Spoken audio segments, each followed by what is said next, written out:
മകരം മഞ്ഞു ചൊരിഞ്ഞിട്ടും മനസ്സിൽ കനലുകൾ എരിയുന്നു.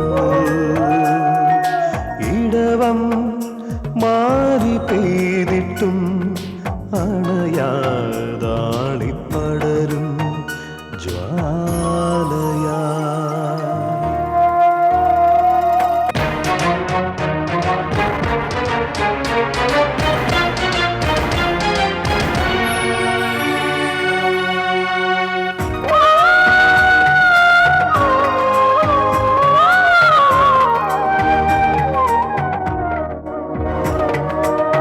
കടവിൽ കാലം തുഴയും തോണി,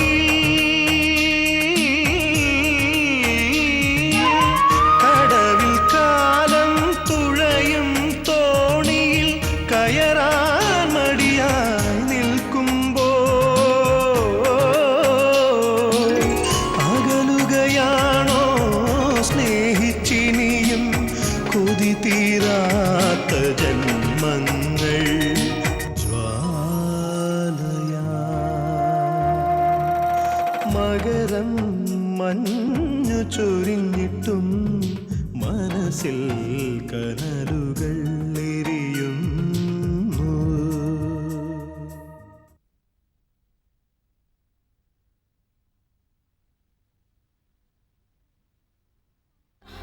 തലയിറക്കം വന്നു വെച്ചാ തലയിറങ്ങി വീണോ എന്റെ മോള്?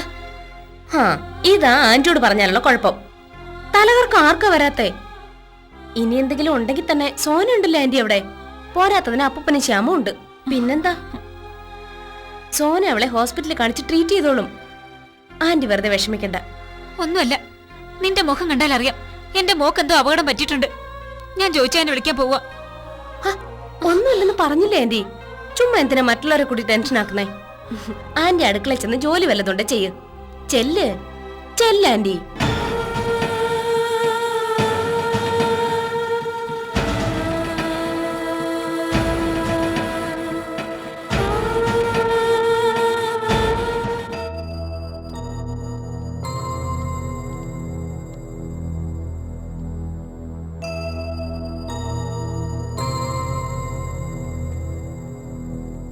സോന, ശ്യാം എന്തിനാ ഒന്ന് ഓഫീസിൽ വന്നത്? ഇന്നലെ രാത്രി മുഴുവൻ അലീനയോടൊപ്പം ഹോസ്പിറ്റലിൽ ഇരിക്കുകയായിരുന്നില്ലേ? ശ്യാം പോയി റെസ്റ്റ് എടുക്ക്. 2 ദിവസത്തേക്ക് ഓഫീസിൽ വരണ്ട. പാവം അലീനയ്ക്ക് എന്തെങ്കിലും സംഭവിച്ചാ? അലീനയ്ക്ക് ഒന്നും സംഭവിക്കില്ല ശ്യാം.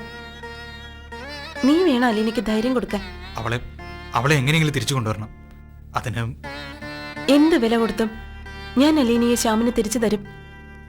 അവള് പഴയതുപോലെ ചിരിച്ചും കളിച്ചും പരിഭവം പറഞ്ഞും നമ്മളോടൊപ്പം ഉണ്ടാവണം. വളരെ എക്സ്പെൻസീവ് ആയിട്ടുള്ള ട്രീറ്റ്മെന്റാ.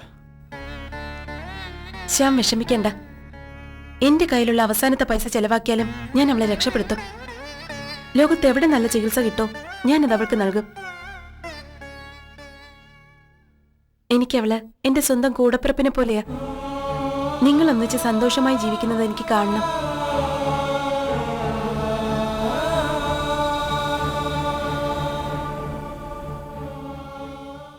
എല്ലാം ഞാൻ വൈകി അറിഞ്ഞത്. നീരേറ്റ് തറവാട്ടിലെ ഒരു അംഗമാണ് നീ അറിഞ്ഞിട്ടും കൃഷ്ണമാമൻ എന്നോട് എന്തിനാ അത് മറച്ചു വെച്ചെന്ന് എനിക്കറിയില്ല. നിങ്ങൾക്കാർക്കും മനസ്സിലൊരു വിഷമം ഉണ്ടാവരുതെന്ന അപ്പാപ്പൻ എപ്പോഴും ആഗ്രഹിച്ചത്. പിന്നെ ഒരു ആദിവാസി പെണ്ണിന് നീരേറ്റ് തറവാട്ടിൽ അവകാശമുണ്ടെന്ന് വന്നാൽ എന്നെ ചിലപ്പോ ആരെങ്കിലും കൊന്നുകളയുമെന്ന് അപ്പാപ്പൻ ഭയന്നിരിക്കും. അവകാശങ്ങളൊന്നും വേണ്ടാന്ന് വെക്കരുത്. തറവാട് നിനക്ക് വേണ്ടി കൃഷ്ണമാമ മാറ്റിവെച്ചിരിക്കുക. പക്ഷേ അതാ മഹേശ്വരൻ പിള്ളയുടെ കയ്യിലെത്തരുത്. നിന്റെ അച്ഛനൊക്കെ ആയിരിക്കും, പക്ഷേ അയാൾ ചതിയനാ. പണത്തിന് വേണ്ടി എന്തും ചെയ്യാൻ മടിയില്ലാത്തവൻ. നിന്നെ അപകടപ്പെടുത്താൻ അയാൾ പലതവണ ശ്രമിച്ചതല്ലേ? ആരോടും ഒരു ശത്രുതയും പാടില്ലെന്നാ അപ്പാപ്പൻ എന്നെ പഠിപ്പിച്ചത്. ശത്രുക്കളെ തിരിച്ചറിയണം. അത് സ്വന്തം അച്ഛനായാൽ പോലും അയാളെ അകറ്റി നിർത്തുക വേണം.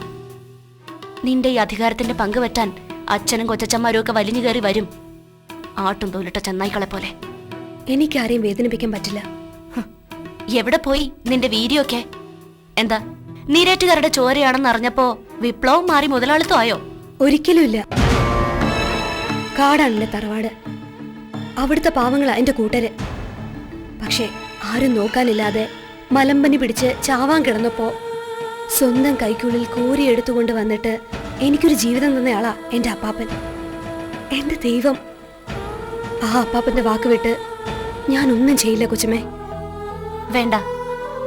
പക്ഷേ അധികം സെന്റിമെന്റ്സിന്റെ ആവശ്യമില്ല. നീ ഇരിക്കുന്ന ഈ കസേര അതിന് പറ്റിയതല്ല. നീരേറ്റ അർജുനനും മഹേശ്വരം പിള്ളയും എന്നെയും എന്റെ മക്കളെയും തറവാട്ടി നാട്ടി ഇറക്കിയവരാ. നിനക്കറിയാലോ അത്. അതും അവരുടെ കൂടെപ്പിറപ്പിന്റെ ഭാര്യയായിരുന്ന ഞാൻ ഒരു ഭ്രാന്തിയായിരുന്നപ്പോ എന്തിനാ സ്വത്തുക്കളൊക്കെ കൈക്കലാക്കാൻ? എനിക്ക് അതിലൊന്നും വിഷമല്ല. പക്ഷേ ആ പാവപ്പെട്ട സോനെ ചതിച്ചതില്ല. കണ്ണിച്ചോരില്ലാത്തവന്മാരാ. വരും, നിന്റെ ഔദാര്യത്തിന് വേണ്ടി അവര് വരും. ആട്ടി പുറത്താക്കണം. നിനക്ക് ധൈര്യക്കുറവുണ്ടെങ്കിൽ എന്നോട് പറഞ്ഞാ മതി.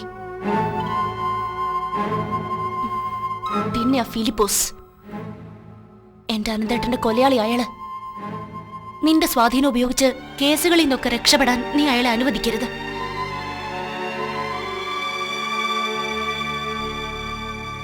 ഈ രണ്ട് കാര്യത്തിലും നീ വാക്ക് തെറ്റിച്ചാൽ ഞാൻ പിന്നെ നിന്നോടൊപ്പം ഉണ്ടാവില്ല. അത് മറക്കരുത്.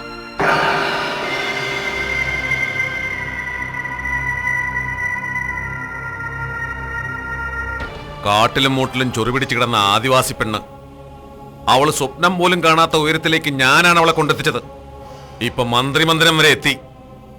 സ്ഥാനമാനങ്ങൾ കിട്ടിയപ്പോൾ അവളുടെ നിറം മാറിയ മാറ്റം എന്നെ ചവിട്ടി തേച്ചു കളഞ്ഞോള്. എന്നെ അവൾക്ക് അറിഞ്ഞുകൂടാ. മാമോദീസ മുഖ്യ കൈകൊണ്ട് തന്നെ അന്ത്യകൂദാശ ചെയ്യിപ്പിക്കും അവള്. എന്തായാലും ഇനി അവള് മന്ത്രിയായിട്ട് വാഴണ്ട. അതിന് ഞാൻ അവളെ സമ്മതിക്കില്ല. ഓ, വെട്ടൊന്ന് തുണ്ടൻ രണ്ട്.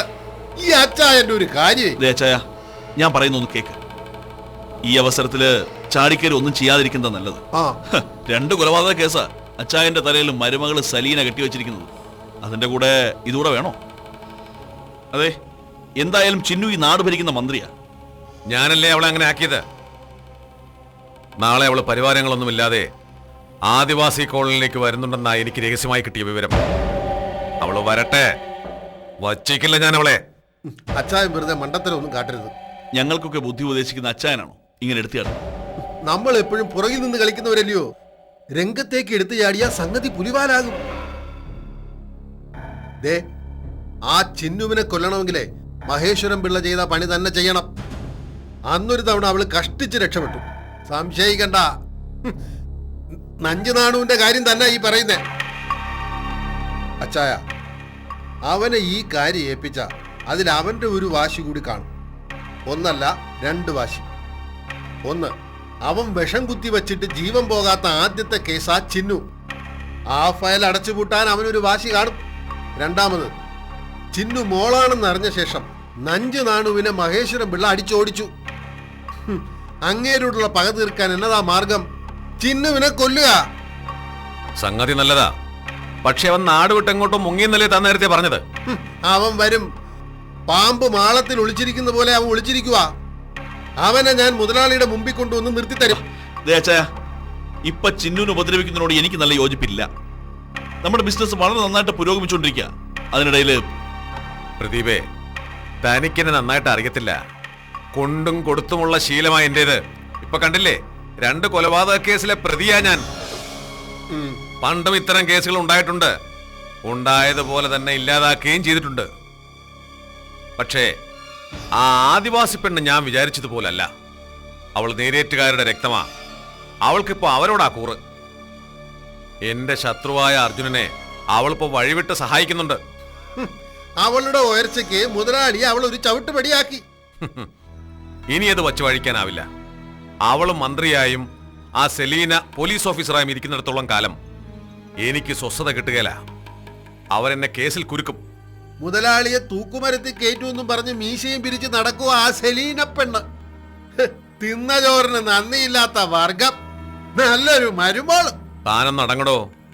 ആദ്യം ചിന്നു, അത് കഴിഞ്ഞു മതി എന്റെ മരുമോള്. എടോ മാത്യൂസേ, ഓ, താൻ ആ നഞ്ചു നാണുവിനെ ഏതു മാളത്തിൽ നിന്നായാലും കൂട്ടിക്കൊണ്ടുവരണം. അവനെ ഇന്ന് രാത്രി തന്നെ എന്റെ അടുത്ത് എത്തിക്കണം. ആദിവാസി മന്ത്രിയുടെ ശവത്തിന്റെ നെഞ്ചത്ത് വയ്ക്കാൻ ഒരു റീത്ത് കൂടി വാങ്ങി വെച്ചേരേ.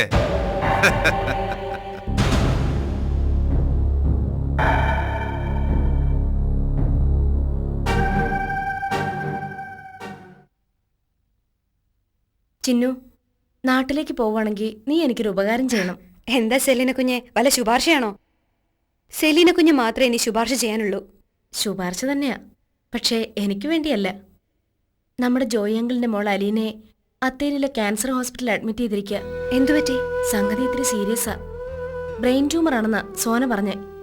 പാവം, അവളുടെ കല്യാണം നീരേറ്റ് കമ്പനിയിലെ മാനേജർ ശ്യാമുമായിട്ട് ഏതാണ്ട് ഉറപ്പിച്ചതായിരുന്നു. അപ്പോഴാ ഇങ്ങനൊരു ദുരന്തം വന്നു പെട്ടത്. ഞാൻ എന്താ സെലീന കുഞ്ഞ് ചെയ്യേണ്ടത്? വേറൊന്നും വേണ്ട, നീ ഹോസ്പിറ്റലിൽ ചെന്ന് അലീനെ ഒന്ന് കാണണം, ഒന്ന് ആശ്വസിപ്പിക്കണം. ഹോസ്പിറ്റൽ സൂപ്രണ്ടിനെ വിളിച്ച് അലീനയ്ക്ക് നല്ല ചികിത്സ കൊടുക്കാൻ വേണ്ടി പറയണം. മിനിസ്റ്റർ പറയുമ്പോൾ എല്ലാവരുടെയും പ്രത്യേക ശ്രദ്ധ കിട്ടും. ഞാൻ പോവാം. എന്തായാലും സോനക്കുഞ്ഞിനെ എനിക്ക് കാണണം.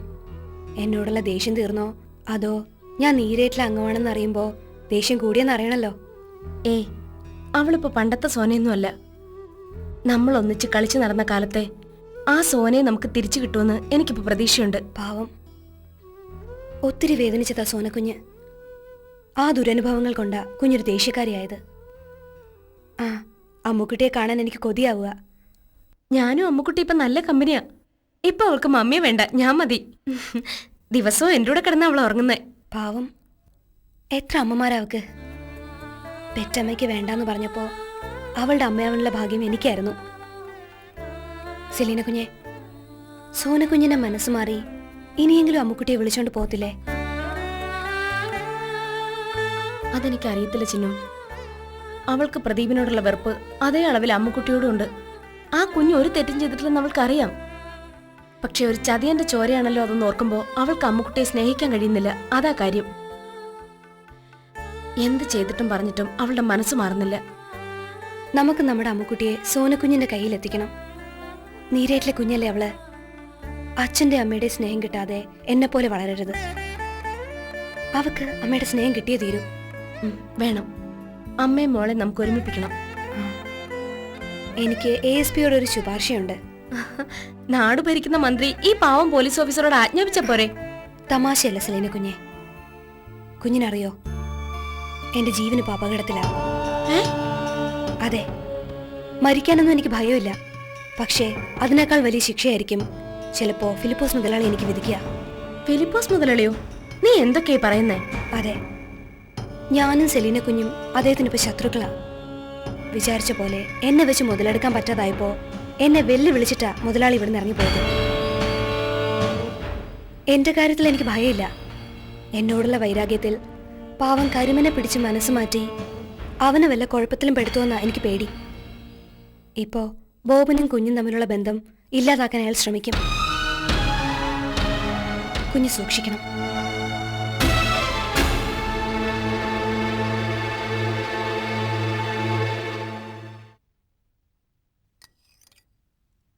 എന്നാടി ഒന്നിൽ ഉപ്പില്ലല്ലോ? ജോയിച്ചായും വഴക്കിടണ്ട. കറിയൊക്കൊന്നും ഒരു രുചിയും കാണത്തില്ല. ഇന്നെന്തോ എനിക്കൊന്നിനും ഒരു ഉത്സാഹമില്ല. അലീനെ ഒന്ന് പോയി കാണണമെന്നൊരു തോന്നല്. ശരിയാ, ഞാൻ ഇന്നലെ അവിടെ സ്വപ്നം കണ്ടു. എന്തോ അവക്ക് എന്നോട് പറയാനുണ്ടെന്നും പറഞ്ഞ് ഒറ്റ ഓട്ടാ. അല്ലേലും എപ്പോഴും അവൾ അങ്ങനെയാണല്ലോ, ഓരോന്ന് ഒപ്പിച്ചു വെച്ചോളും. ഇന്ന് രാവിലെ മുതൽ നീരേട്ടിലേക്ക് ഞാൻ ഫോൺ ചെയ്ത് നോക്കിയിട്ട് അലീനയും കിട്ടുന്നില്ല, സോനമോളെയും കിട്ടുന്നില്ല. നീരേട്ടിലാരും ഫോൺ എടുക്കുന്നില്ല. പിന്നെ കേശുമാവനെ കിട്ടി. കേശുമാവനൊന്നും തെളിച്ച് പറയുന്നുമില്ല. സെലീന മോളെ, എന്നതാ അലീനയ്ക്ക് തലകറക്കാന്ന് പറഞ്ഞിട്ട് പിന്നെ ആരും ഒന്നും പറഞ്ഞില്ല. അങ്കിൾ, ഒരു ചെറിയ തലകറക്കം. സോന ഇതിവിടെ വിളിച്ചു പറഞ്ഞതാ ഇപ്പൊ അബദ്ധമായത്.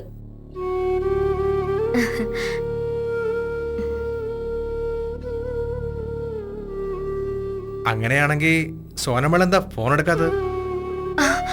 അതവളുടെ സ്ഥിരം ഏർപ്പാടാ. ചിലപ്പോ ഒരു 10 തവണ വിളിച്ചാലേ എനിക്ക് തന്നെ കിട്ടാറുള്ളൂ. ആന്റി ഇരുന്ന് കഴിച്ചേ. നിങ്ങൾ കഴിച്ചോളൂ, ഞാൻ പിന്നെ കഴിച്ചോളാം. എനിക്കാണെങ്കിൽ മനസ്സിനൊരു സമാധാനമില്ല. പങ്കി, നിങ്ങൾ നിങ്ങളോട് ഞാൻ സത്യം പറയാം. കൃഷ്ണമാമൻ ശ്യാമിന്റെ അമ്മയോട് കല്യാണക്കാരിയൊക്കെ സംസാരിച്ചുറപ്പിച്ചിട്ട് സോന ആ സന്തോഷം അവരെ രണ്ടാളെയും ഓഫീസിൽ വിളിച്ചറിയിച്ചതാ. സംസാരിച്ചുകൊണ്ട് നിന്നപ്പോ പെട്ടെന്ന് അലീന തലകറങ്ങി വീണു. അവളിപ്പോ സിറ്റി ഹോസ്പിറ്റലിലാ ഉള്ളത്. അയ്യോ ജോയിച്ചേട്ടാ, നിങ്ങൾ രണ്ടാളും രാവിലെ തന്നെ നാട്ടിലേക്ക് പോയിക്കോ. ഞാൻ 2 ടിക്കറ്റ് ബുക്ക് ചെയ്യാനുള്ള ഏർപ്പാട് ചെയ്തിട്ടുണ്ട്. എന്താ സോഫി എന്റെ മോക്ക് പറ്റിയത്? കരഞ്ഞ് ബഹളം വയ്ക്കാനൊന്നുമില്ല. സ്കാൻ ചെയ്തപ്പോ ബ്രെയിൻ ട്യൂമർ ആണോ എന്ന് ഡോക്ടർ ഒരു സംശയം പറഞ്ഞു. എന്റെ പൊന്നു മോളെ,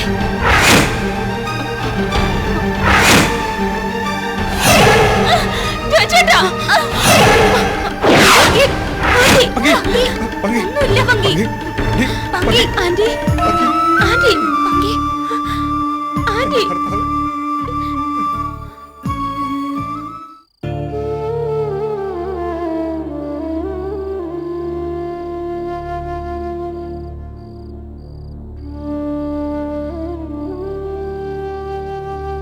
മമ്മി,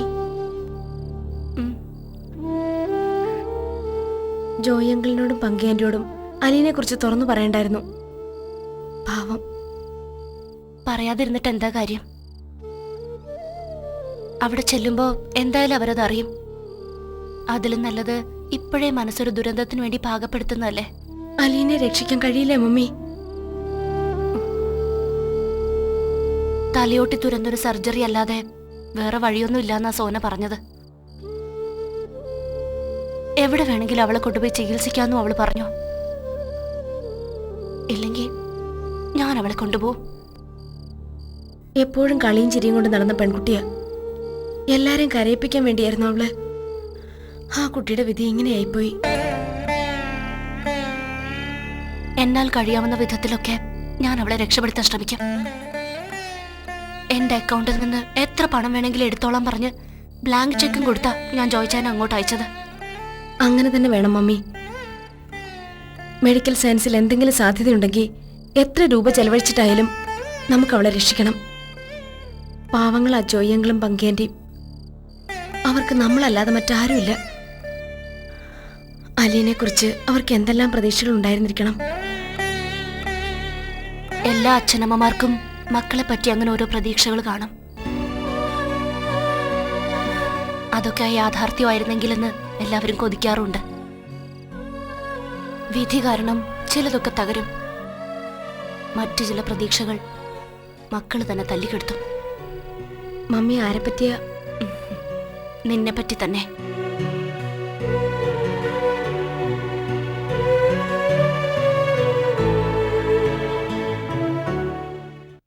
അരികിലില്ലേ ഞാൻ, അരികിലില്ലേ, അരികിലില്ലേ ഞാൻ, അരികിലില്ലേ, അണയാത്ത ജ്വാലയായി മനസ്സിലില്ലേ, അഴലിൻ്റെ മുകിലുകൾ പെയ്യുമ്പോഴും നെഞ്ചിൽ എരിയുന്ന സ്നേഹത്തിൻ ജ്വാലയായി, വീണ്ടും ജ്വാലയായി. അരികിലിൽ